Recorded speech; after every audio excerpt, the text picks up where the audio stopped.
Whether reason will prevail depends only partly upon us. We must hope and strive for the best. We must prepare for the worst. Well, the attempt to exit totalitarianism is one thing. The collapse of the Soviet Union is another. They're related, but they're also distinct. I think, in my mind, Soviet history, which runs, from the revolution of 1917 to the collapse in 1991, really has two very distinct acts. It's kind of like a play, and World War II is the hinge point between the two. That and the death of Stalin in 1953. And I do see much of the drama of the second act of Soviet history as being about the attempt to escape from the legacy of Stalinism, of this totalitarian system that used mass state-sponsored terrorism against its own citizens. Nobody really wanted to live with that, least of all the high party members who were often first in line when it came to purges and the use of force. So the argument that sort of opens my book is that we do often focus on the arms race, on the relatively poor performance of the Soviet economy, on Mikhail Gorbachev's attempts to fix the system and then unintentionally breaking it as a result of his reforms. We do focus on those things, which puts a lot of attention on the few years leading up to 1991. And what I'm arguing is that there's a much longer, deeper story involving an attempt to extricate the Soviet Union from Stalinism, or at least the more violent, deadly aspects of Stalinism that goes back to the 1950s, and that the dissidents are in some ways the cutting edge of that story because they're trying to make the Soviet Union abide by its own laws to reduce arbitrariness and capriciousness on the part of its leadership. And that's the story that begins the slow exit. And, if you sort of stand on the other side of the mirror, I think that story is ongoing. The Soviet Union today is called the Russian Federation, or at least what's left of the Soviet Union is mostly the Russian Federation.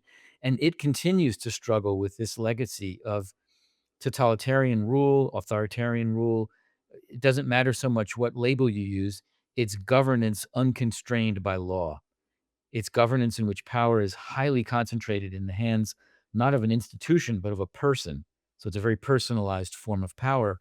That person happens right now to be Vladimir Putin. Yeah. So when Brezhnev died in 1982, the symptoms of stagnation in the Soviet economy were pretty much unmissable. And anybody who was paying attention to GDP per capita, labor productivity, capital investment versus return on investment would have realized that the economy was not headed in a good direction. I do want to emphasize that in my mind, what was happening does not rise to the level of an economic crisis. I think the Soviet Union probably could have gone on and just gotten rustier and rustier for several decades.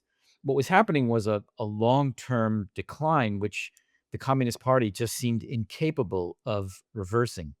The Soviet Communist Party did not show the creativity and the boldness that the Chinese Communist Party would in roughly the same period. Of course, the Chinese had the advantage of learning from Soviet mistakes, which they did quite profoundly. Um, the death of Brezhnev, in the short run, what happened? So first he was replaced by Andropov, another member of the Politburo. He wasn't in good health either. He died after about 18 months. He was replaced by Konstantin Chernenko, who was even less impressive, lasted less than a year and a half in office. And then I think out of sheer panic that they couldn't put in another elderly, sickly man, they chose the youngest member, Mikhail Gorbachev, at age 56, more than a decade younger than the average age of the Politburo.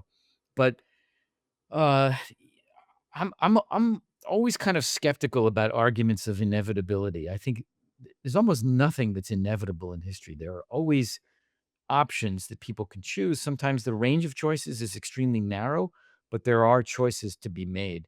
So I don't think the death of Brezhnev either was or had to be, needed to be a turning point in Soviet history. If someone with a different cast of mind than Gorbachev had eventually succeeded in the position of general secretary of the Communist Party, the Soviet Union might have lasted, who knows, maybe until now.